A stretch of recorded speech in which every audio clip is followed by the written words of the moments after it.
Anyone have suggestions for running a large table? I'm running a one shot, and each of my members invited a friend, so 8 player characters. I think that. So I've only run for a large group a few times, Noelle, and I think that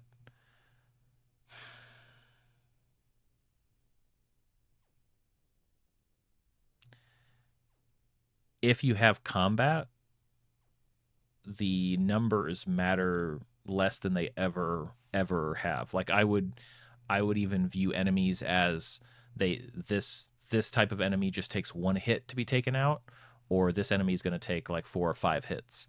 Doesn't matter the numbers. Let them roll. Let them tell you numbers. But on your end, just go like cross, cross, cross. Um, I'm not sure I would let combats generally go more than like 2 rounds, depending on how long your one shot's going to be. And uh, oof, yeah, um, I would definitely stick to like the 3 act thing for that one shot personally. Um, three basic things are going to happen. A role playing encounter, a puzzle encounter, combat encounter. Maybe you have 2 combats, 1 role play, whatever the one shot calls for. I would look at it that way, and then give yourself. And I do this in general. See ya, RPG Criminal. I do this in general for any one shot because I like to sort of make sure it fits within a certain time window. But take your time, divide it by 3 into the acts depending on how long you think each is going to take. So maybe the first bit is you think probably going to be an hour. The first bit's probably going to take the longest because everybody's figuring stuff out. Maybe the second you want it to be quicker, so it's like 45 minutes, and the third maybe that goes into like an hour and a half. And once you figure those out and kind of have your timing figured out, you need to think about what is the event in between each act that will force everybody into the next act. So you don't want to be in a situation where it's a puzzle encounter and okay, we're 5 minutes from, they're not figuring this out. It's not going to wrap up in the next 5 or 10 minutes and we're out of time. Uh, then something needs to happen that is still fun, that is going to be a catalyst into the last act or the second act or wherever it falls. Same for combat. Hey, we're reaching that point. Turns out these bad guys are now all running and fleeing, just so happens to be in the direction of Act 2 or Act 3.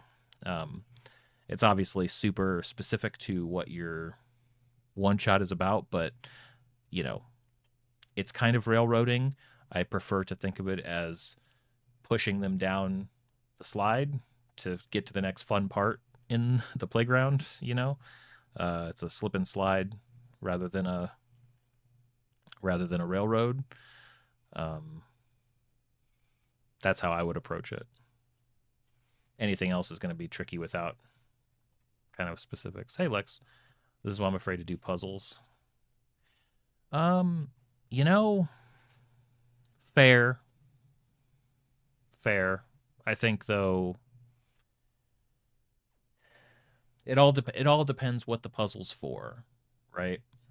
Or not right. Like that's what I think. Like sometimes, you know, unless you really know what you're doing, a puzzle probably shouldn't block progress.